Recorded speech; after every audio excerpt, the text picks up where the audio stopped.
Hello guys, स्वागत है आपका हमारे यूट्यूब चैनल पर। आज हम देखने वाले हैं 12वीं हिंदी का 11वां पाठ कोख जाया। इसका संपूर्ण स्पष्टीकरण एक्सप्लेनेशन देखने वाले हैं। तो चलिए शुरू करते हैं आज का वीडियो। इससे पहले मैं आपको बता दूं कि मैंने ये जो पाठ है कोख जाया, इसका स्वाध्याय एक्सरसाइज पहले ही अपलोड कर दिया है। लिंक नीचे डिस्क्रिप्शन बॉक्स में है, आप वहां से जाकर देख सकते हो। तो सबसे पहले कोख जाया इस शब्द का मतलब समझते हैं कि कोख जाया मतलब होता क्या है। देखो, कोख जाया दो शब्दों से मिलकर बना है, कोख और जाया। कोख यानी कि अगर हम कहें तो जहां से एक महिला एक बच्चे को जन्म देती है, ठीक है, 9 महीने अपनी कोख में रखती है। आपने ये सब बातें तो सुनी होगी। तो कोख यानी कि इंग्लिश में कहें तो वोम। और दूसरा है जाया। जाया यानी कि बर्बाद हो जाना।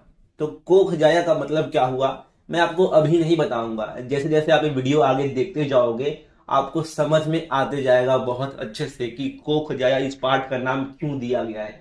और जैसे ही आपको समझ में आएगा ना, तो आप एक कनेक्शन फील करोगे। कैसे, चलिए आगे देखते हैं। पाठ में बहुत ही अच्छा पाठ है।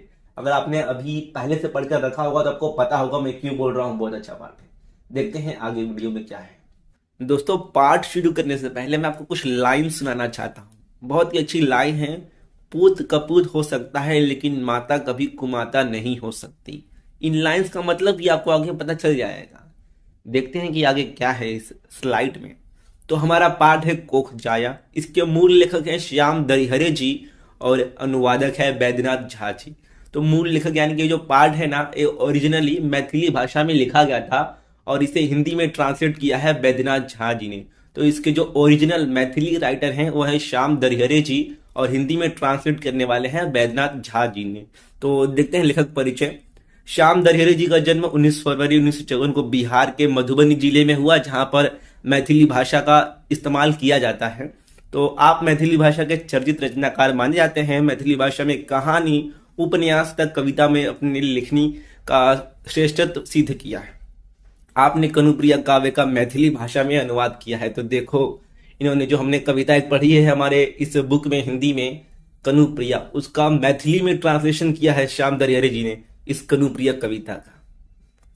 आगे देखते हैं प्रमुख कृतियां। तो इनकी कुछ प्रमुख कृतियां इस प्रकार से हैं। घुरी अवमानिया, जगत सब सपना, ना जायते मृियते वा, उसके बाद सरिसों में भूत, रक्त संबंध, गंगा नहाना बाकी है, मन का तोरण द्वार सजा है। तो विधा परिचय देखते हैं। विधा परिचय है अनुदित साहित्य। अनुदित साहित्य यानी कि ट्रांसलेटेड लिटरेचर होता है। जैसा कि हमने देखा, यह पाठ ओरिजिनली मैथिली भाषा में लिखा गया था और इसको फिर हिंदी में ट्रांसलेट किया गया। तो एक्चुअली ये ना कहानी ही है, लेकिन इसे ट्रांसलेट किया जाता है अपनी ओरिजिनल लैंग्वेज से। जैसे कि ये पाठ ओरिजिनली मैथिली में लिखा गया था लेकिन बाद में इसे हिंदी में ट्रांसलेट किया गया। तो इसे ही अनुदित यानी कि ट्रांसलेटेड साहित्य कहते हैं। तो अब देखते हैं हमारा पाठ। बहुत ही अच्छा पाठ है, ध्यान से सुनिएगा, एक एक शब्द को सुनिएगा, आपको बहुत अच्छा लगेगा, अच्छे से समझ में आएगा। तो देखते हैं कि क्या है। तो सबसे पहला पैराग्राफ कुछ इस प्रकार से है। वृद्धाश्रम के प्रबंधक का फोन कॉल सुनकर मैं अवाक रह गया। मौसी इस तरह अचानक संसार से चली जाएगी इसका अनुमान नहीं था। ऑफिस से अनुमति लेकर तुरंत विदा हो गया। संग में पत्नी और 4 सहकर्मी भी थे। मन बहुत दुखी हो रहा था। ओह, भगवान भी कैसी कैसी परिस्थितियों में लोगों को डालते रहते हैं। तो यहां से हम पाठ को लेखक के नजरिए से देखने वाले हैं। तो आप समझ के चलो कि लेखक आपके सामने हैं और ये सारी बातें बोल रहे हैं। तो पहले क्या होता है इस पैराग्राफ में, लेखक को ना वृद्धाश्रम से, ओल्ड एज होम से फोन आता है। ओल्ड एज होम का जो भी सेक्रेटरी वगैरह रहता है वहां से फोन आता है और कहते हैं वो कि आपकी मौसी का देहांत हो गया है। तो भाई ये बात सुनकर लेखक को बहुत बुरा लगता है। अब किसे नहीं बुरा लगेगा अपने किसी रिश्तेदार की देहांत की खबर सुनकर। तो लेखक को भी बहुत बुरा लगता है और वो निराश हो जाते हैं। कहते हैं कि भगवान कैसी कैसी परिस्थितियों में लोगों को डालते रहते हैं। आगे देखते हैं कि क्या है। तो एक जो भी उन्हें न्यूज मिलता है कि उनकी मौसी का देहांत हो गया है, तो फिर वो देखने जाते हैं। ठीक है, उनकी पूरा जो अंतिम संस्कार रहेगा, जो भी काम रहेगा, उसके लिए वो जाते हैं। अपनी पत्नी को लेकर और 4 सहकर्मियों को लेकर जाते हैं वहां पर। आगे देखो क्या है। गाड़ी में बैठे बैठे मुझे उस दिन की याद हो गई जब मैं पहली बार वृद्धाश्रम में मौसी से मिलने आया था। पूछते पूछते जब मैं वृद्धाश्रम पहुंचा था तो दिन डूबने को था। शहर से कुछ हटकर बना वृद्धाश्रम का साधारण सा घर देखकर आश्चर्य लगा कि भारत सरकार के पूर्व वित्त सचिव की विधवा इस वृद्धाश्रम में किस प्रकार गुजारा कर रही होंगी। संपूर्ण जीवन बड़ी बड़ी कोठियों बंगलों में रहने वाली मौसी अंतिम समय में शहर से दूर 10-20 अनजान बूढ़ी अनाथ महिलाओं के साथ किस प्रकार रहती होगी, ऐसी जिंदगी की तो उसे कल्पना तक नहीं रही होगी, मैंने सोचा था। तो लेखक अब उनसे मिलने जाते हैं, ठीक है, लेकिन वो गाड़ी में बैठे बैठे पुरानी बातें सोचने लगते हैं कि कैसे उनकी मौसी थी वो, और जब पहली बार मिलने उससे वृद्धाश्रम में गए थे तो वो शाम तक ढूंढते ही रह गए थे कि कहाँ उनका वृद्धाश्रम है। और फिर थोड़ा वो सोचते हैं और हमें बताते हैं कि जो उनकी मौसी थी एक भारत सरकार के वित्त सचिव की यानी कि सरकारी ऑफिसर की पत्नी थी। और मैंने तो ऐसी कल्पना भी नहीं की थी, मैंने क्या किसी ने कल्पना नहीं की होगी कि इतने बड़े व्यक्ति की पत्नी अपना अंतिम समय कैसे वृद्धाश्रम में अनजान बूढ़ी महिलाओं के साथ गुजारेगी। तो ये सब बातें लेखक सोच रहे थे। तो देखो दोस्तों, आगे का जितना भी लाइन्स है ना, तो लेखक वो सब पुरानी बातें सोच रहे हैं गाड़ी में बैठे बैठे। तो क्या सोच रहे हैं वो देखते हैं। सामने एक बोर्ड लगा था जिस पर अंग्रेजी में लिखा था मातेश्वरी महिला वृद्धाश्रम। दीवार पर एक स्विच लगा हुआ दिखा, उसको दबाने से लगा कि अंदर कोई घंटी घनघना उठी। कुछ ही पलों के बाद फाटक का छोटा सा भाग खिसकाकर एक व्यक्ति ने पूछा, क्या बात है श्रीमान? मुझे मिसेज गंगा मिश्र से मिलना है, मैंने कहा। आपका नाम? रघुनाथ चौधरी। ठीक है, आप यहीं प्रतीक्षा कीजिए, मैं उनसे पूछ लेता हूँ कि वे आपसे मिलना चाहती हैं या नहीं। यह कहकर उस व्यक्ति ने फाटक फिर से बंद कर लिया। तो लेखक हमें बताते हैं कि कैसे वो पहली बार अपनी मौसी से मिलने वृद्धाश्रम में गए थे और क्या क्या हुआ था उनसे। तो वो जब वृद्धाश्रम गए तो उन्हें दीवार पर अंग्रेजी में लिखा हुआ दिखा मातेश्वरी महिला वृद्धाश्रम, यानी कि उस वृद्धाश्रम का ओल्ड एज होम का नाम था। तो उन्होंने दीवार पर एक घंटी देखी, उसे बजाया तो अंदर से एक व्यक्ति आया। उस व्यक्ति ने पूछा कि क्या बात है श्रीमान? तो लेखक ने कहा कि मुझे अपनी मौसी से मिलना है, गंगा मिश्र से मिलना है। उसके बाद लेखक ने अपना नाम रघुनाथ चौधरी बताया। तो उसके बाद जो व्यक्ति था वो बोलता है, ठीक है, आप यहाँ पर थोड़ा इंतजार कीजिए, मैं उनसे पूछ कर आता हूँ कि उन्हें आपसे मिलना है या फिर नहीं। आगे देखते हैं कि आगे क्या है।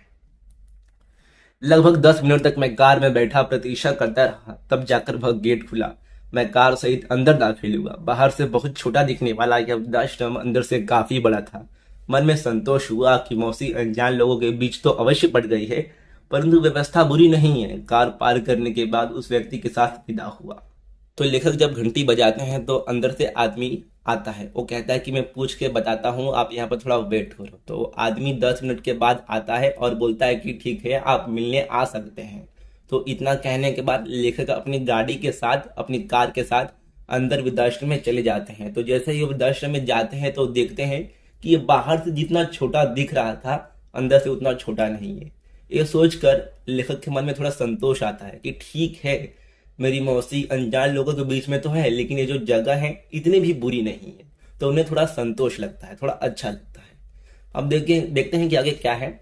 तो यहाँ पर देखो, कार पार्क करने के बाद उस व्यक्ति के साथ विदा हुआ। तो लेखक अंदर जाते हैं, कार पार्क करते हैं और जो आदमी रहता है, उस वृद्धाश्रम का प्रबंधक जो रहता है, उसके साथ अपनी मौसी से मिलने चल जाते हैं।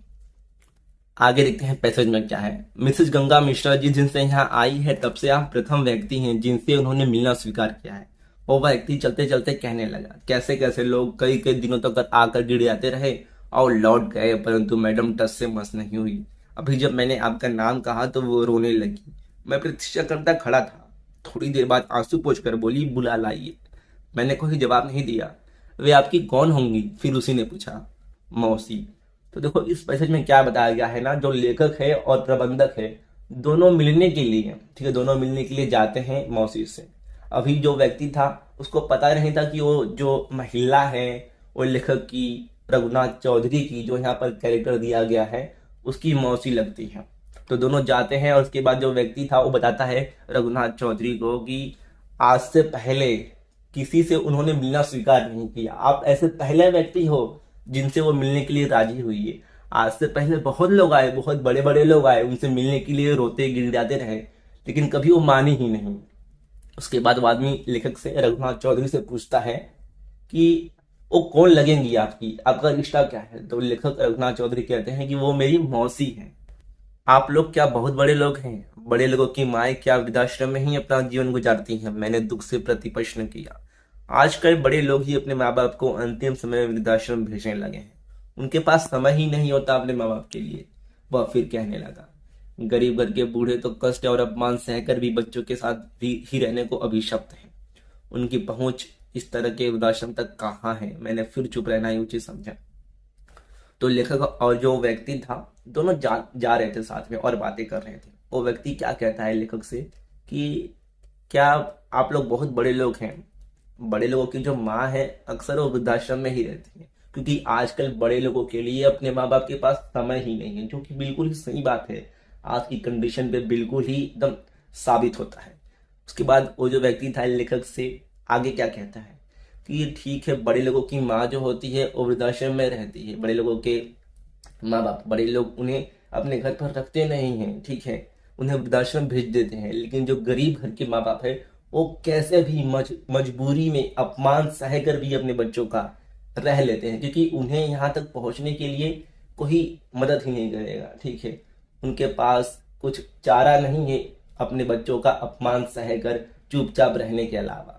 तो लेखक ये सारी बातें सुनकर एकदम चुप हो जाते हैं, उन्हें कुछ सूझता ही नहीं कि मैं क्या बोलूँ इस बात पर। आगे देखते हैं क्या है। तो देखो यहाँ पे हमारा मेन पार्ट चालू हो रहा है। अब दोनों जो एक लेखक थे रघुनाथ चौधरी और व्यक्ति दोनों साथ में आ रहे थे मौसी तक, ठीक है, बातें करते हुए आ रहे थे। अब वो पहुंच गए हैं मौसी तक। तो यहाँ पर देखो आगे क्या है। वो व्यक्ति मुझे बाग के छोर पर अकेली बैठी एक महिला की ओर संकेत कर वापस चला गया। यानी कि वो मौसी बैठी थी बाग में, ठीक है। तो वहां से वो व्यक्ति चल जाता है और लेखक फिर अपनी मौसी से मिलने चल जाते हैं। मैं वहां जाकर मौसी को देख अति दुखी हो गया। कुछ महीने पूर्व ही मौसी को बुलंदी पर देख कर गया था, लेकिन अभी मौसी एकदम लस्त पस्त लग रही थी। बेटे के विश्वासघात और अपनी इस दुर्दशा पर व्यथित हो गई थी। तो यहाँ पर लेखक आखिरकार अपनी मौसी से मिलते हैं, लेकिन अपनी मौसी को देखकर वो बहुत दुखी हो जाते हैं, क्योंकि उनका शरीर बहुत कमजोर हो गया होता है। वो लेखक कहते हैं कि मैं कुछ समय पहले आया था, लेकिन मौसी थोड़ी अच्छी थी, ठीक है, अच्छी हालत में थी, लेकिन अभी तो बहुत उनका हालत बुरा हो गया है, एकदम कमजोर हो गई है। और इसका कारण यही है कि उनके बेटे ने जो इनके साथ विश्वासघात धोखा किया है, वही इस बात का कारण है। तो अब क्या है उनके बेटे का, ठीक है, लेखक जो थे उनकी मौसी के साथ उसके बेटे ने क्या किया, वही हम देखने वाले हैं। आगे देखते हैं कि क्या है।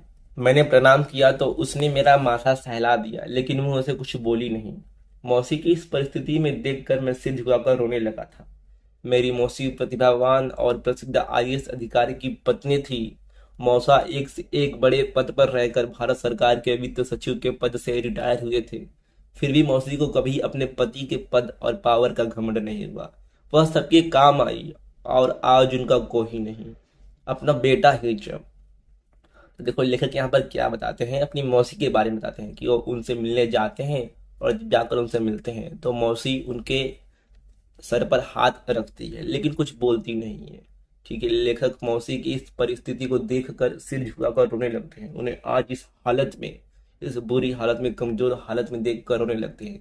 फिर लेखक बताते हैं थोड़ा पास में जाकर कि जो मेरी मौसी है बहुत प्रतिभावान और एक बहुत ही फेमस आईएएस अधिकारी की पत्नी है, ठीक है, पत्नी थी। उसके बाद जो मौसा थे वो एक से बड़े एक सरकारी पद पर रहे थे, यानी कि बहुत फेमस थे, लेकिन कभी भी मौसी ने अपने पति की पावर का, उनके पद का घमंड नहीं किया। सबकी मदद की, सबके काम आई, लेकिन आज उनके बेटे ने ही उनके साथ विश्वासघात कर दिया है, धोखा कर दिया है। कैसी कैसी परिस्थितियां भगवान लोगों को देता है। आगे देखते हैं कि क्या है। बहुत देर तक हम दोनों रोते रहे। फिर मौसी ने ही साहस किया और मुझे भी चुप कराया। उसके बाद मौसी ने पहली बार सारी घटना मुझे विस्तार पूर्वक बतलाई। मैं किसी से नहीं मिली। तुम्हारा मौसेरा भाई, मौसी का बेटा दिलीप भी मिलने और माफी मांगने पहुंचा था, परंतु मैं उससे मिली ही नहीं। अब मेरा शव ही इस गेट से बाहर जाएगा।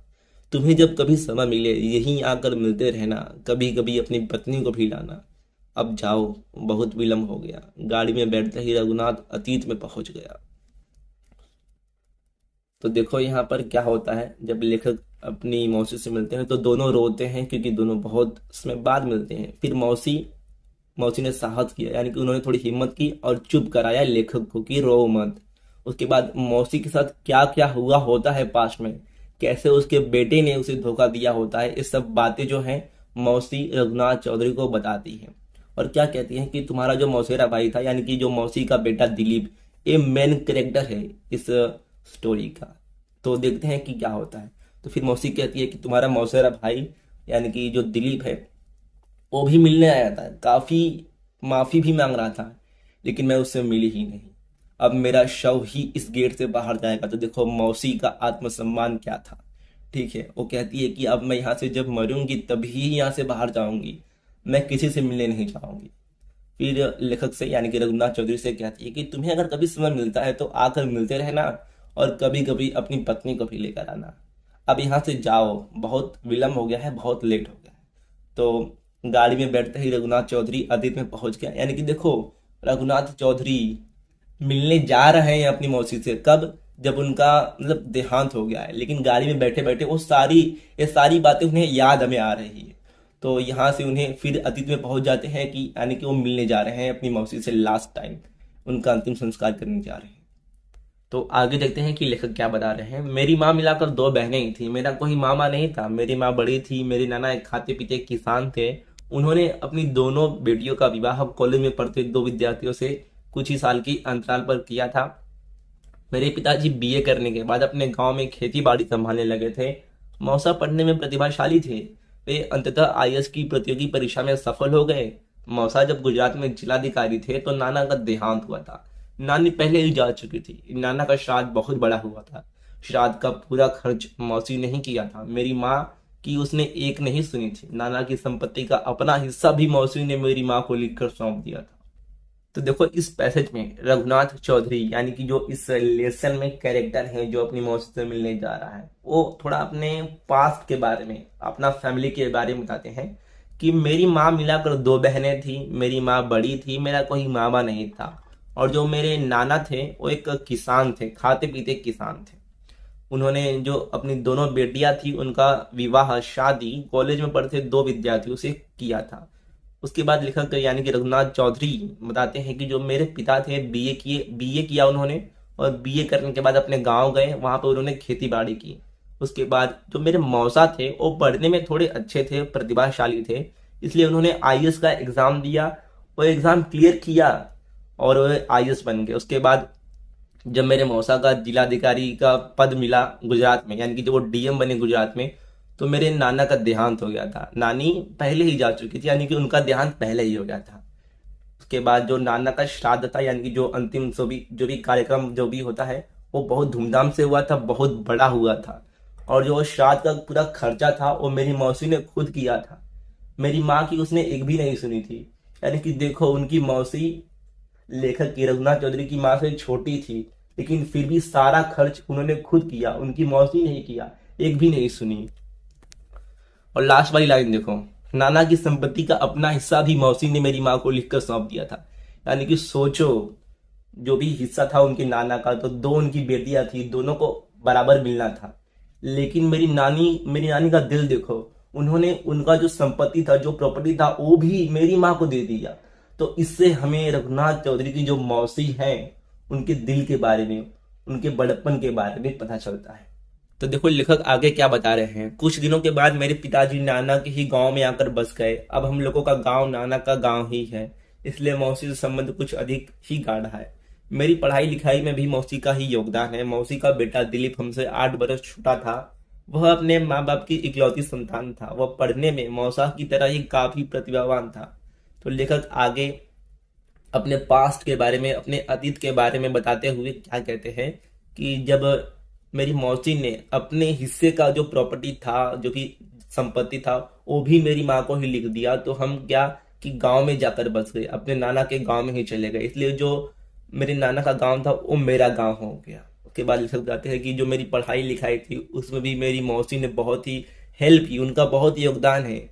और मौसी का एक बेटा जो दिलीप है, उनकी इकलौती संतान है, जो मुझसे 8 साल छोटा है। दिलीप भी पढ़ने लिखने में अपने पिता की तरह यानी कि मौसा की तरह बहुत ही प्रतिभावान है, बहुत ही अच्छा है पढ़ने लिखने में। तो देखो लेखक आगे क्या बताते हैं। मैं पढ़ लिख कर नौकरी करने लगा, मौसी से भेंट मुलाकात कम हो गई। दिलीप का एडमिशन जब एम्स में हुआ था तो मौसा की पोस्टिंग दिल्ली में ही थी। उसने मेडिकल की पढ़ाई भी पूरे ऐशो आराम के साथ की थी। आगे की पढ़ाई के लिए वो लंदन चला गया। एक बार जब वो लंदन गया तो वहीं का होकर रह गया। जब तक विवाह नहीं हुआ था तब तक तो आना जाना प्रायः लगा रहता था। विवाह के बाद उसकी व्यस्तता बढ़ती गई। तो आना जाना भी कम हो गया था। मौसी भी कभी कभी लंदन आती जाती रहती थी। तो लेखक आगे बताते हैं कि समय बीतते गया, मैं बड़ा हुआ और पढ़ लिख कर मैं एक नौकरी करने लगा था, इसलिए मैं भी थोड़ा बिजी रहने लगा और मौसी से मिलना जुलना भेंट मुलाकात कम होते गई। उसके साथ ही जो मेरा मौसेरा भाई यानी कि दिलीप था, उसका भी एडमिशन एम्स दिल्ली में हो गया था। और उस टाइम जो मेरे मौसा थे उनकी जो पोस्टिंग थी वो भी दिल्ली में ही थी, इसलिए मेरे भाई दिलीप ने, मौसेरे भाई ने अपनी जो पढ़ाई थी मेडिकल की, पूरे ऐशो आराम के साथ यानी कि बहुत अच्छे से की थी। उसे किसी बात की चिंता नहीं थी कि उसके जो पिता थे वो एक बहुत ही बड़े सरकारी अधिकारी थे, गवर्नमेंट ऑफिसर थे। उनके पास किसी चीज की कमी नहीं थी। उन्होंने अपने बेटे को सभी चीजें दी। उसके बाद लेखक क्या बताते हैं कि आगे की पढ़ाई के लिए वह लंदन चला गया था, यानी कि जो उनका मौसेरा भाई था दिलीप, वो आगे पढ़ने के लिए लंदन चला गया था। और एक बार जो लंदन गया तो फिर वहीं का होकर रह गया। जब तक विवाह नहीं हुआ था तब तक तो आना जाना प्रायः लगा रहता था, यानी कि वो आगे की पढ़ाई के लिए दिलीप लंदन चला गया था और वहीं का होकर रह गया। अब वो अपने परिवार को जैसे भूलता था चला गया। जब तक उसका शादी नहीं हुआ था तब तक तो आता जाता रहता था, मिलता था थोड़ा, लेकिन एक बार जो उसका विवाह हो गया तो बहुत बिजी हो गया। उसका मिलना जुलना भी बिल्कुल खत्म सा हो गया। इसलिए मेरी जो मौसी थी वही कभी कभी चली जाती थी और मिलती थी। आगे देखते हैं क्या है।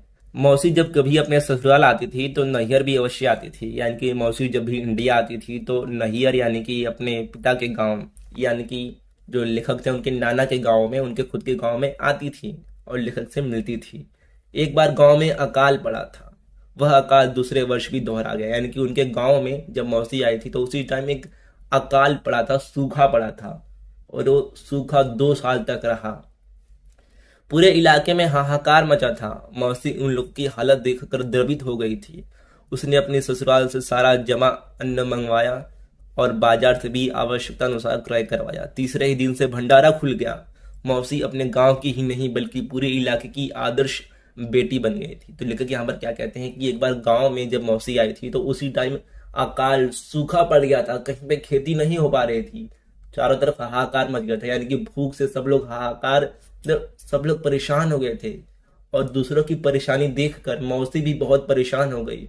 उनका दिल भर आया था, इसलिए उन्होंने क्या किया कि उनके पास, उनके ससुराल में जितना भी अनाज था वो मंगवाया। उसके बाद बाजार से भी अन्न खरीदा और भंडारा चालू कर दिया, यानी कि लोगों को खाना बांटना शुरू कर दिया।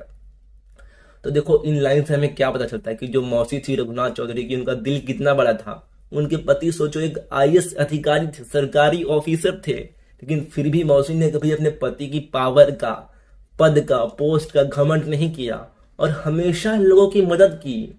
ठीक है, अपने को कभी बड़ा नहीं समझा, अपने से छोटे लोगों की हमेशा मदद की, चाहे कुछ भी हो, जैसे भी हो, उन्होंने हमेशा मदद की।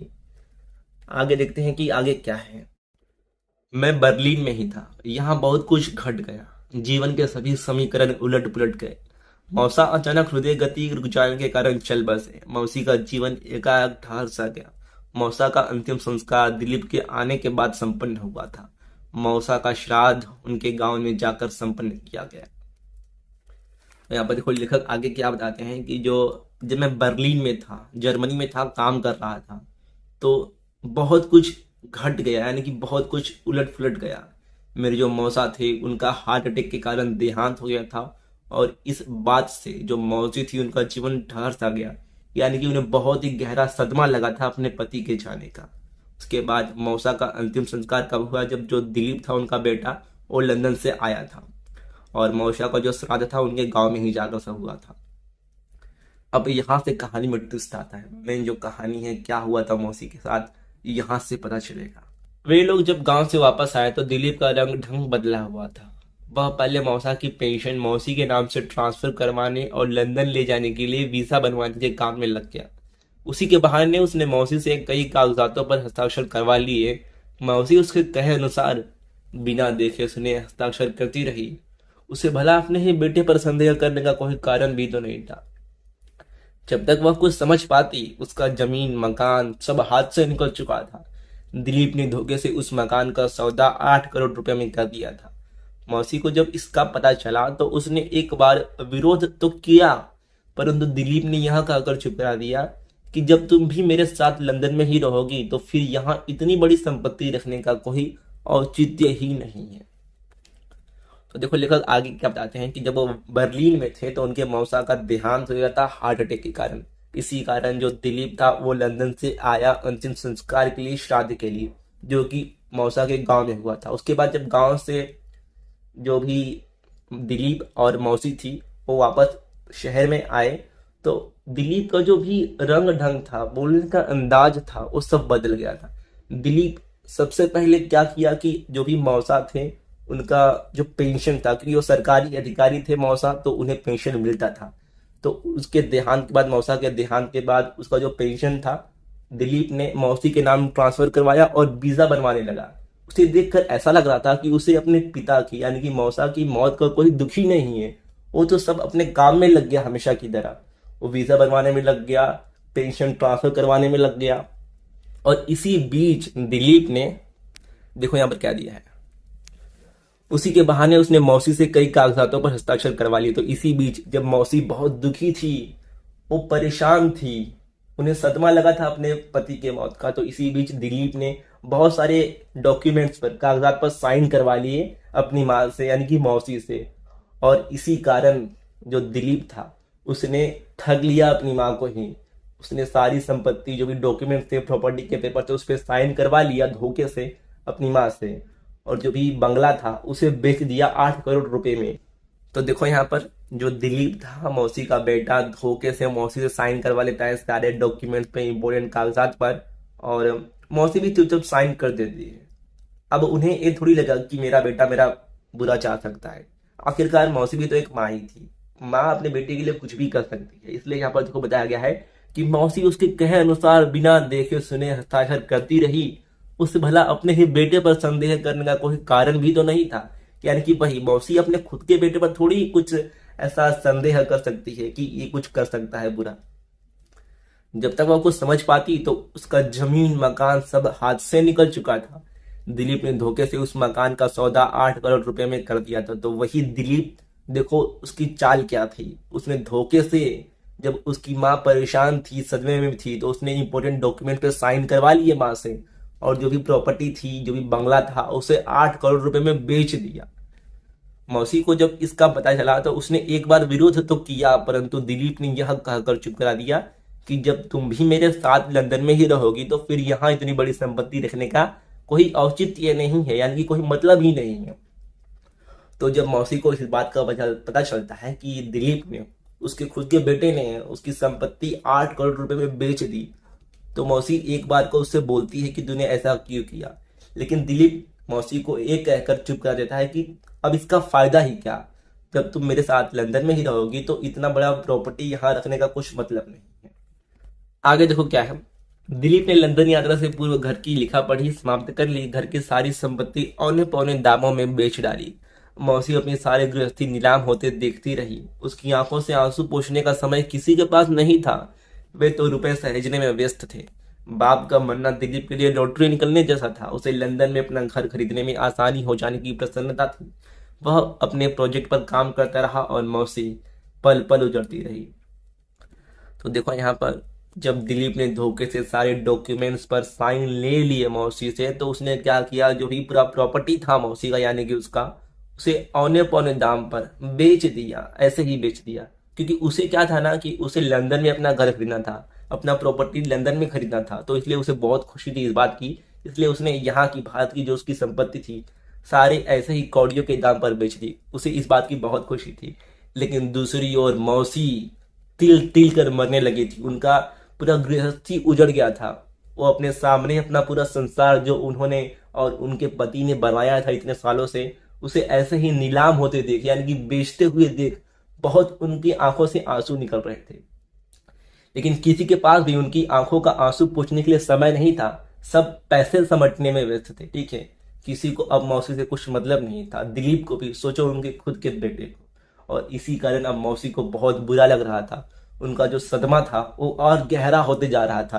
इसलिए लास्ट में क्या लिखा है देखो, मौसी पल पल उजड़ती रही, यानी कि अब उनका जो जीवन था जैसे एक एक पल उजड़ते जा रहा था, खत्म होते जा रहा था। उनका जो सदमा था वो और गहराते जा रहा था। आगे क्या है, फिर लंदन यात्रा की तिथि भी आ गई। सभी लोग 2 टैक्सियों में एयरपोर्ट पहुंचे। अंदर जाने के बाद मौसी को एक कुर्सी पर बिठाते हुए दिलीप ने कहा, तुम यहीं बैठो, हम लोग लगेज जांच और बोर्डिंग कराकर आते हैं, इमिग्रेशन के समय सब साथ हो जाएंगे।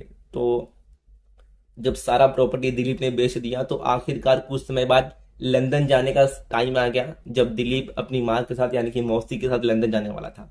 तो दोनों लोग 2 टैक्सी में बैठकर एयरपोर्ट पर गए और एयरपोर्ट पर जाने के बाद दिलीप मौसी से क्या बोलता है कि तुम यहीं बैठो, हम लोग थोड़ा जो कि चेकिंग वगैरह का काम है और लगेज वगैरह का काम है वो करा कर आते हैं, और बाद में जब फ्लाइट का टाइम होगा तो हम साथ में चलेंगे। जब काफी समय बीत गया तो उसे चिंता होने लगी कि बेटा बहू कहाँ चले गए, लगेज में कोई झंझट तो नहीं हो गया। वह उठकर अंदर के गेट पर तैनात सिक्योरिटी के पास जाकर बोली, मेरा बेटा दिलीप मिश्रा लंदन के फ्लाइट में बोर्डिंग कराने गया था, मुझे यही बैठने बोला था, परंतु उसे गए बहुत देर हो गई है, वह कहाँ है, इसका पता कैसे चलेगा। तो देखो दिलीप अपनी माँ को बैठाकर, ठीक है, वहां पर बेंच पर बैठा कर चला जाता है। तो बहुत टाइम हो जाता है। मौसी परेशान हो जाती है कि कहाँ पर चले गए मेरा बेटा और मेरी बहू, कहाँ पर चले गए, कुछ प्रॉब्लम तो नहीं हो गया है। इसलिए वो उठ गई और वहां पर जो गेट था वहां पर एक सिक्योरिटी गार्ड तैनात था, खड़ा था। तो उससे जाकर बोलती है कि मेरा बेटा है दिलीप मिश्रा, लंदन जाने वाले हैं हम लोग, लेकिन बहुत देर हो गई, वो अभी तक आया नहीं है, तो मुझे कैसे पता चलेगा इसके बारे में कि क्या हुआ है वहां पर। आपका टिकट कहाँ है, सिक्योरिटी ने पूछा। मेरा भी टिकट उसी के पास है। आपकी फ्लाइट कौन सी है? British Airways. ठीक है, आप बैठिए, मैं पता लगा कर आता हूँ, कहकर वह अफसर बोर्डिंग काउंटर की ओर गया। मौसी फिर उसी कुर्सी पर आकर बैठ गई। तो देखो मौसी को चिंता होने लगी थी कि उसका बेटा और बहू कहाँ पर चले गए, इतना टाइम हो गया। तो इसलिए मौसी उठकर एक सिक्योरिटी गार्ड से पूछती है कि मुझे कैसे पता चलेगा कि मेरा एक बेटा है, ठीक है, दिलीप है, हम लोग लंदन जाने वाले हैं, लेकिन बहुत टाइम हो गया, वो अंदर क्या है अभी तक आया नहीं है, तो मुझे थोड़ा इंक्वायरी करना है, तो मुझे कैसे पता चलेगा। तो सिक्योरिटी गार्ड क्या पूछता है कि आपका टिकट कहाँ है। उसके बाद मौसी कहती है कि मेरा जो टिकट है वो भी मेरे बेटे के पास ही। फिर सिक्योरिटी गार्ड पूछता है कि आपकी फ्लाइट कौन सी है। तो फिर मौसी कहती है कि ब्रिटिश एयरवेज। तो फिर जो सिक्योरिटी गार्ड है वो कहता है कि ठीक है, आप यहाँ पर बैठिए आराम से, मैं अभी पता लगा कर आता हूँ। तो मौसी ये बात सुनकर फिर से वहीं पर जाकर, कुर्सी पर जाकर, बेंच पे जाकर बैठ जाती है। थोड़ी देर के बाद एक सिपाही आकर मौसी से बोला, मैडम आपको हमारे सिक्योरिटी इंचार्ज ऑफिसर ने ऑफिस में आकर बैठने को बुलाया है। ऐसा क्यों? मौसी ने आश्चर्य से पूछा। मुझे पता नहीं है, सिपाही बोला। मौसी का मन किसी अनहोनी आशंका से अकुला उठा। वह विदा होने लगी तो उस सिपाही ने पूछा, आपका लगेज कौन सा है? तो देखो यहाँ पर मौसी फिर से वहां पर जाकर बैठ जाती है कि जब वो आदमी सिक्योरिटी गार्ड बोलता है कि आप यहाँ पर बैठो, मैं भी पता लगा कर आता हूँ। तो फिर थोड़ी थोड़ी देर बाद, थोड़े टाइम के बाद वो सिक्योरिटी गार्ड वापस आता है और क्या बोलता है मौसी से कि मैडम आपको जो हमारे ऑफिसर हैं उन्होंने केबिन में बुलाया है, अपने ऑफिस में बुलाया है, तो आप जाइए वहां पर। तो फिर मौसी क्या पूछती है कि ऐसा क्यों। मौसी थोड़ा एकदम सरप्राइज हो जाती है, आश्चर्यचकित हो जाती है। सिपाही क्या बोलता है कि मुझे नहीं पता है। तो मौसी को अब ऐसा लगने लगा था कि कुछ अनहोनी, कुछ यहाँ पे देखो क्या दिया है, अनहोनी आशंका, यानी कि कुछ गलत तो नहीं हुआ है। इसलिए मौसी फिर जाने लगती है उस ऑफिस में, ऑफिसर के पास। अब मौसी की नजर पहली बार बगल में दूसरी ओर घुमाकर रखी एक ट्रॉली की ओर गई। उस पर मात्र उसका सामान इस प्रकार रखा था कि ताकि उसकी नजर सहज रूप से उस पर नहीं पड़े। वह सिपाही ट्रॉली चलाते हुए मौसी के साथ चल पड़ा।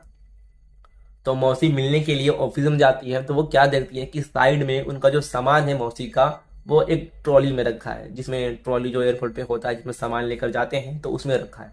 और वो सामान ऐसे घुमा कर रखा गया है कि मौसी को दिखाई ना दे, किसी को दिखाई ना दे। तो जो मौसी के साथ एक जो सिक्योरिटी ऑफिसर रहता है और ट्रॉली को ले जाता है और दोनों ऑफिस में जाते हैं मिलने के लिए। सिक्योरिटी ऑफिस में 7-8 अफसर जमा थे, सभी चिंतित दिखलाई दे रहे थे।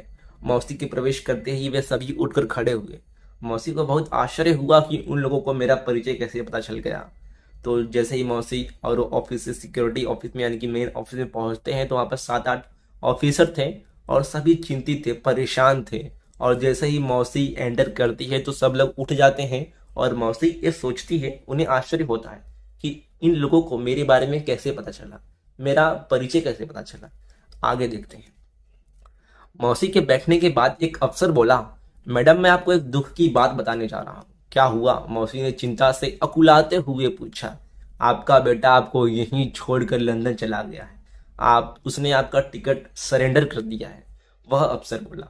इसका क्या अर्थ हुआ? मौसी ने अविश्वास और आश्चर्य से पूछा। तो देखो यहाँ पर जैसे ही मौसी जाती है उस ऑफिस में, तो सारे लोग जो ऑफिसर रहते हैं 7-8, वो चिंतित हो जाते हैं और खड़े हो जाते हैं। तो जैसे ही मौसी बैठती है तो एक ऑफिसर क्या बोलता है कि मैडम, मैं आपको एक दुख की एक बुरी खबर सुनाने जा रहा हूँ। मौसी चिंता, देखो यहाँ पर चिंता से अकुलाते हुए, यानी कि वो बहुत ही चिंतित हो जाती है, व्याकुल हो जाती है और पूछती है कि क्या हुआ। वो ऑफिसर बोलता है कि आपका बेटा आपको यहीं छोड़कर लंदन चला गया है, उसने आपका टिकट सरेंडर कर दिया है। वह अफसर बोला। अब मौसी को इतना थोड़ा समझ में नहीं आया कि इसका मतलब क्या होता है, सरेंडर कर दिया है। इसलिए मौसी ने अविश्वास और आश्चर्य से पूछा। वो थोड़ा एकदम आश्चर्य से और अविश्वास, यानी कि वो सोचती है कि अगर ऐसा कुछ होगा भी तो ऐसा हो नहीं सकता है, आखिर वो मेरा बेटा ही है। तो मौसी ने अविश्वास और आश्चर्य से पूछती है कि इसका मतलब क्या हुआ, सरेंडर कर दिया है अर्थात क्या? तो देखो जब सिक्योरिटी गार्ड बोलता है कि आपका टिकट सरेंडर हो गया है, तो मौसी को कुछ समझ में नहीं आता है और पूछती है कि इसका मतलब क्या हुआ।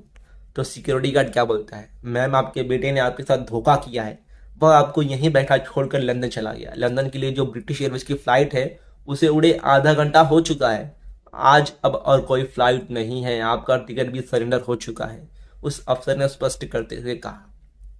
तो देखो यहाँ पर जो ऑफिसर है थोड़ा डिटेल में बताते हुए क्या कहता है कि आपके बेटे ने आपके साथ धोखा किया है, वो आपको छोड़कर लंदन चला गया, जो लंदन के लिए फ्लाइट थी उसे उड़े आधा घंटा हो गया है, अब आज कोई और फ्लाइट लंदन नहीं जाने वाली है, उसने आपको जो टिकट था उसे रिटर्न कर दिया है, सरेंडर कर दिया है, आपको उसने धोखा दिया है।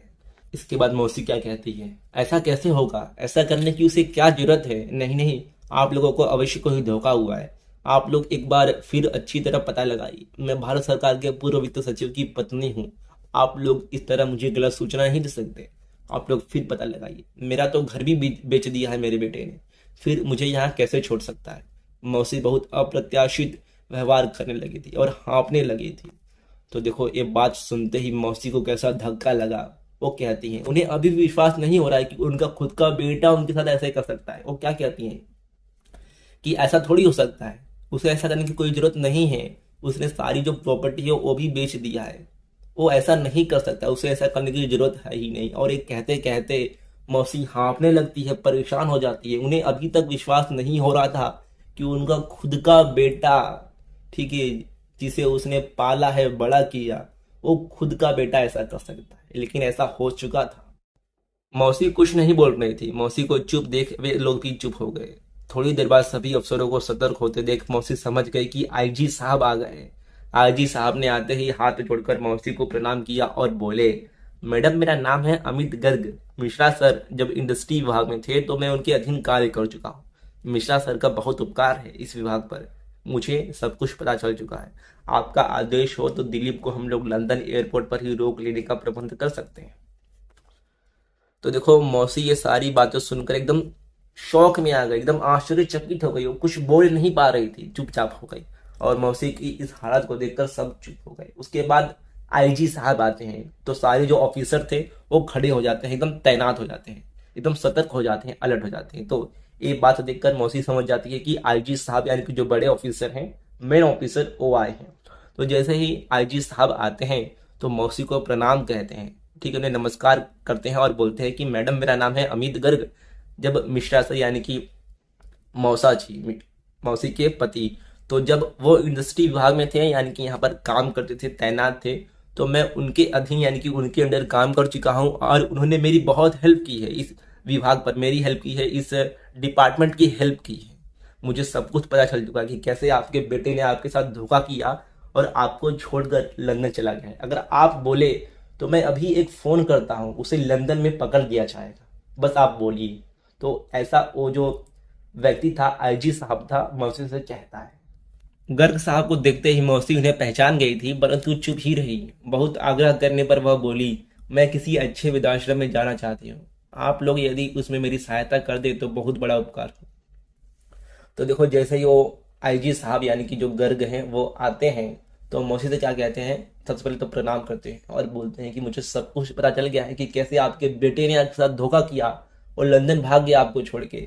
आप बस मुझे एक बार बताइए, मेरे एक फ़ोन कॉल पर उसे लंदन में पकड़ लिया जाएगा, वो वापस इंडिया आ सकता है। लेकिन मौसी कुछ नहीं कहती, वो चुप रहती है और सिर्फ इतना बोलती हैं कि मुझे एक अच्छे वृद्धाश्रम में जाने का एक प्रबंध कर दो, मुझे एक अच्छे वृद्धाश्रम में जाकर छोड़ दो, बस यही आपकी मेहरबानी होगी। तो देखो, मौसी आखिरकार एक माँ ही थी, वो अपने बेटे के लिए बुरा नहीं चाह सकती थी। उनके सिर्फ एक इशारे पर, अगर सिर्फ एक बार वो कह देते कि आजी साहब को कह देते कि आप उसे वापस लाओ, तो उसे वापस पकड़ लिया जाता, लंदन में पकड़कर उसे वापस इंडिया भेज दिया जाता। लेकिन उन्होंने ऐसा नहीं किया, सिर्फ यही कहा कि मुझे वृद्धाश्रम में छोड़ दो, आपकी बहुत कृपा होगी, आपकी बहुत मेहरबानी होगी। तो इस लाइन से हमें एक माँ के बारे में पता चलता है कि एक माँ अपने बेटे का कभी बुरा नहीं चाह सकती। गर्ग साहब ने अपने वचन का पालन किया। उन्होंने ही मौसी की इस मातेश्वरी वृद्धाश्रम में व्यवस्था कर दी थी। आईएस एसोसिएशन ने भारत से लेकर लंदन, इंग्लैंड तक हंगामा कर दिया था। मीडिया ने भी भारत की स्त्रियों और वृद्धों की दुर्दशा पर लगातार समाचार प्रसारित किए तथा बहस करवाई। देखो, यहाँ पर जब ये सारी बातें सामने आती है कि कैसे एक बड़े आईएएस ऑफिसर की विधवा पत्नी को कैसे उसके बेटे ने छोड़ दिया, तो सभी लोग हंगामा कर देते हैं। जो आईएएस का एसोसिएशन था, जो भी एक ग्रुप था, वो भी हंगामा कर देता है। इंडिया से लेके इंग्लैंड तक हंगामा कर देता है। जो मीडिया था वो भी बार बार यही न्यूज दिखा रहा था कि कैसे इतने बड़े पदाधिकारी की विधवा के साथ यदि उसका बेटा व्यवहार कर सकता है तो दूसरों की क्या हालत होगी। यानी कि यही मीडिया वाले दिखा रहे थे कि अगर इतनी बड़ी महिला के साथ उसका बेटा ऐसा कर सकता है तो छोटे आम लोगों की हालत क्या हो रही होगी। घर का खरीदार घर वापस करने और दिलीप का सारा मूल्य वापस करने को तैयार हो गया। अंततः कुछ भी नहीं हो सका क्योंकि मौसी कुछ करने को तैयार नहीं हुई। तो जब ये सारी बातें सामने आई कि कैसे मौसी को धोखा दिया गया, उसके खुद के बेटे ने धोखा दिया, तो मीडिया ने भी ये सारी खबरें सुनाई हैं। ठीक है, सारे मीडिया न्यूज चैनल्स ने, सारे जो भी एसोसिएशन थे, ग्रुप थे, उन्होंने हंगामा कर दिया। तो जो घर का खरीदार था, जिसने घर दिलीप से खरीदा था, वो भी तैयार हो गया था घर वापस करने के लिए। लेकिन मौसी मानी ही नहीं, वापस अब उन्हें कुछ नहीं चाहिए था। दिलीप और उसके परिवार का मुंह देखने के लिए मौसी कदापि तैयार नहीं थी। वह बहुत छटपटाया, बहुत गिड़ाया, परंतु मौसी टस से मस नहीं हुई। उसने मेरे पास भी बहुत पैरवी की, परंतु कोई लाभ नहीं हुआ। दिलीप को पश्चाताप हुआ कि नहीं, यह तो मैं बता नहीं सकता, परंतु वह लोक लज्जा से ढक अवश्य गया था। तो देखो, लेखक आगे क्या बताते हैं। जैसे ये सारी खबरें सामने आई, मीडिया में आई, तो दिलीप को भी पता चला।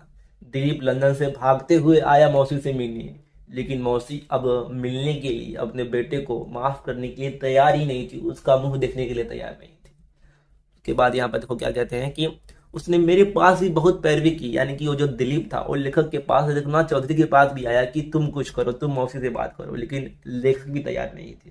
दिलीप को पश्चाताप हुआ कि नहीं, यानी कि जो दिलीप था उसे अपनी गलती का एहसास हुआ कि नहीं, ये तो मुझे नहीं पता, लेकिन लोगों के तानों से, लोक लज्जा से, यानी कि शर्म से वो ढक जरूर गया था।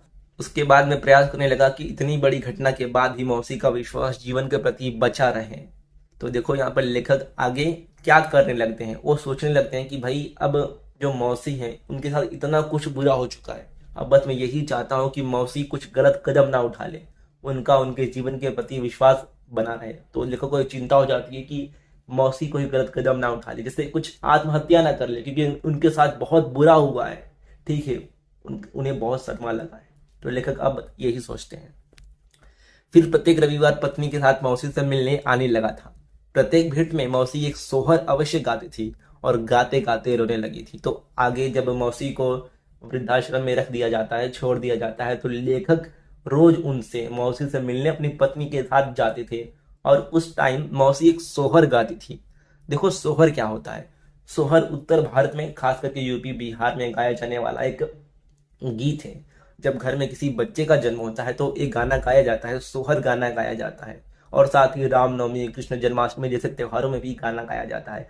इसमें जन्म लेने वाले बच्चे के बारे में बताया जाता है कि कैसे उसके आने से उसके माता पिता के, उसके कुल का भाग्य खुल गया है। तो देखो, यहाँ पर एक सोहर बताया गया है। ललना रे हेई लेल होरीला, जन्म लेल वंश के तारल रे, ललना रे नारी जन्म टुतारथ, बांझी पद छुटल रे, ललना ने सासू मोरा उठल नचैते, ननदी गबैते रे, ललना रे कोन महाव्रत ठानल, पुत्र हम पावल रे। तो देखो, यहाँ पर जो सोहर है, इसका मतलब ये है कि जो भी एक माँ है अपने बेटे के जन्म पर गा रही है और कह रही है कि हे मेरे लाल, हे मेरे बेटे, तुम्हारे जन्म से मेरे भाव खुल गए हैं, हमारे परिवार का, हमारे वंश का तुम ही तारनहारे हो, तुम ही हमारे वंश को आगे बढ़ाओगे। तुमने मुझे पूरा किया है, मेरे संसार को पूरा किया है। तुम्हारे आने की खुशी ऐसे है कि मेरी जो सास है वो खुशी से नाच रही है। मेरी जो ननद है वो गा रही है। मैंने ऐसा कौन सा महान काम किया है, कौन सा ऐसा महाव्रत किया है जो मैंने तुम्हें पाया है। तो ये यहाँ पर एक सोहर दिया है। सोहर क्या होता है मैंने आपको बता दिया है, आगे देखते हैं। आगे क्या दिया है, मेरी पत्नी भी मौसी के संग सोहर गाने और रोने में मौसी का साथ देती थी। मैं भावुक होकर बगीचे की ओर निकल जाता था। तो लेखक कहते हैं कि जब भी मैं और मेरी पत्नी मौसी से मिलने वृद्धाश्रम जाते थे तो मौसी एक सोहर गाती थी, एक गाना गाती थी और भावुक हो जाती थी और रोने लगी थी। मेरी पत्नी भी मौसी का रोने में और गाने में साथ देती थी। मैं भी थोड़ा इमोशनल हो जाता था, इसलिए बगीचे की ओर जाता था। आज जब उस अध्याय का अवसान हो गया है तो देखो अब यहाँ पर लेखक अतीत में आ जाते हैं, जब वो मिलने जा रहे हैं अपनी मौसी से, अपनी मौसी का अंतिम संस्कार करने जा रहे हैं उनके देहांत पर। तो सारी बातें अब उन्हें अतीत में याद आ रही है कि कैसे आज उन सारी बातों का जाने का समय आ गया है, कैसे वह मौसी गाना गाया करती थी, रोती थी। अब वो सारी बातें खत्म हो गई है। मौसी लगभग 7 वर्ष इस आश्रम में बिताकर आज संसार से चली गई हैं। इस अवधि में वह एक दिन भी चार दीवारी के बाहर नहीं गई। एक बार जो अंदर गई तो आज अब उनका। तो देखो यहाँ पर लेखक अब वर्तमान में आते हुए क्या कहते हैं कि मौसी ने 7 साल इस वृद्धाश्रम में, इस आश्रम में बिताया और आज वो संसार से चली गई हैं, उनका देहांत हो गया है। वो कभी भी इस कमरे के बाहर नहीं आई। एक बार जो अंदर गई तो आज उनका सिर्फ देहांत हुआ है, आज उनका शव वापस आया है। तो लेखक भी थोड़ा रोने लगते हैं अपने अतीत में। तो देखो यहाँ से जो सारी बातें थी इमोशनल, थोड़ी पास्ट की बातें जो लेखक जाते हुए याद कर रहे थे वो खत्म हो जाता है। अब लेखक अतीत में आ जाते हैं। तो लेखक जो ट्रस्ट था, जो वृद्धाश्रम था, उसके सचिव के पास जाते हैं। तो ट्रस्ट के सचिव ने मुझे एक लिफाफा देते हुए कहा, गंगा मैडम दाह संस्कार करने का अधिकार आपको देकर गई है। शेष आप इस लिफाफे को खोलकर पढ़ लीजिए। लिफाफे में 2 पन्ने का पत्र और एक बिना तिथि का चेक था। वह चेक मेरे नाम से था जो आप अपने श्राद्ध खर्च के लिए उसने दिया था। तो लेखक सारी बातें याद करते हैं कि कैसे अतीत में, पास्ट में मौसी के साथ क्या क्या हुआ था, वो सारी बात याद करते हुए वो वृद्धाश्रम में जा रहे थे। और आखिर में जो ट्रस्ट था, जो वृद्धाश्रम था, उसके मेन आदमी के पास जाते हैं, सचिव के पास जाते हैं। तो सचिव लेखक को, रघुनाथ चौधरी को, एक लिफाफा देता है। ठीक है, लिफाफा देते हुए कहता है कि जो भी अंतिम संस्कार करने का अधिकार है मैडम ने सिर्फ आपको दिया है, और एक लिफाफा भी दिया है, आप इसे खोलकर पढ़ लीजिए। तो लिफाफे में 2 पेज का एक लेटर था, उस पर कोई डेट नहीं था, उसमें एक चेक दिया था। ठीक है, चेक में एक कुछ अमाउंट था जो कि श्राद्ध के खर्च के लिए था। तो देखो मौसी अंतिम समय तक किसी पर निर्भर नहीं रहना चाहती थी। ठीक है, उन्होंने अपने श्राद्ध का जो खर्चा था वो भी दे दिया था पहले से ही। यानी कि सोचो उनका दिल कैसा था, वो कभी किसी पर बोझ नहीं बनना चाहती थी।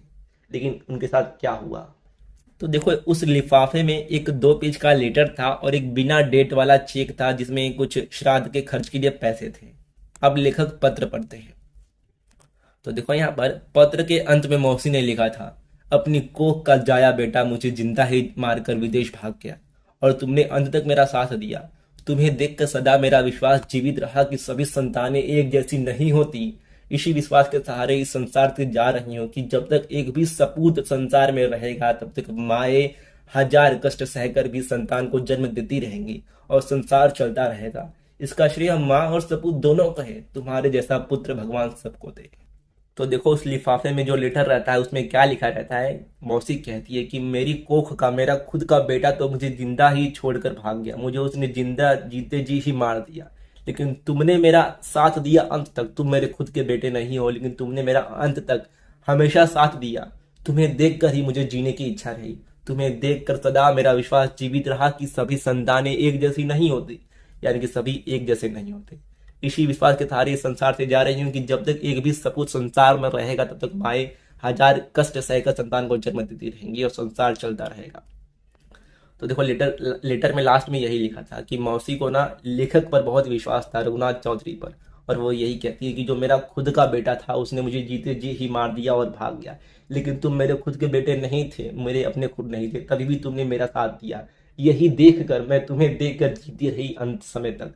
और मुझे विश्वास है कि जब तक इस दुनिया में, इस संसार में तुम्हारे जैसे बेटे हैं तो माएँ 1000 कष्ट सह कर भी, यानी कि चाहे कितनी भी समस्याएं होंगी, लेकिन फिर भी संतान को जन्म देगी और ये दुनिया इसी तरह से चलती रहेगी। मैं अब इस संसार से विदा लेती हूँ। तुम्हारे जैसा पुत्र यानी कि तुम्हारे जैसा बेटा भगवान सबको थे। इन पंक्तियों को पढ़कर मैं अपने को और अधिक नहीं रोक सका। मैं जोर जोर से रोने लगा। मेरी पत्नी भी फूट फूट कर रो पड़ी। वह रोते रोते गाने भी लगी, ललना रे यही लेल होरीला, जन्म लेल वंश के तारल रे। तो इन पंक्तियों को पढ़कर लेखक अपने आप को, अपने इमोशन को और कंट्रोल नहीं कर पाते और फूट फूट कर बहुत जोर से, बहुत ही पश्चाताप से रोने लगते हैं। और जो लेखक की पत्नी थी वो भी रोने लगती है और सोहर गाना गाने लगती है। तो यहीं पर ये पार्ट खत्म हो जाता है। अब आपको समझ में आ गया होगा कि इस पार्ट का जो नाम है वो कोख जाया क्यों है। कोख जाया यानी कि एक माँ के खुद के बेटे ने उसे जिंदा जीते जी ही मार दिया, उसे छोड़ दिया, इसलिए इस पार्ट का नाम है कोख जाया, यानी कि संतान बर्बाद हो गई। तो यही यहाँ पर बताया है। इस पार्ट ने देखो बहुत अच्छे से आज की कंडीशन की, आज के जीवन के, आज के टाइम की कंडीशन को बताया है कि कैसे आजकल समाज में बूढ़े व्यक्ति को, बूढ़े माँ बाप को एक बोझ की तरह देखा जाता है, एक अभिशाप, एक श्राप की तरह देखा जाता है। कोई भी अपने बूढ़े माँ बाप को रखना नहीं चाहता है, उससे वृद्धाश्रम में भेज देते हैं। इसलिए आज देश में वृद्धाश्रम की संख्या, ओल्ड एज होम की संख्या कैसे बढ़ती जा रही है, तो यही इस पार्ट में बताया गया। बहुत कुछ इस पार्ट में बताया गया है।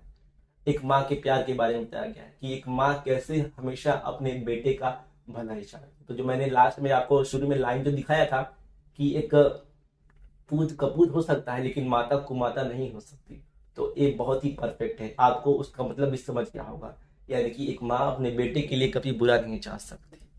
तो यहीं पर ये पार्ट अब खत्म हो जाता है। मुझे आशा है कि आपको ये पार्ट समझ में आ गया होगा। अगर अच्छा लगा तो इस वीडियो को लाइक कर दीजिए, दोस्तों के साथ शेयर कीजिए और चैनल को सब्सक्राइब करना मत भूलिए। मुझे इंस्टाग्राम पर भी फॉलो कर सकते हो अपने सवाल पूछने के लिए, डाउट पूछने के लिए। धन्यवाद दोस्तों।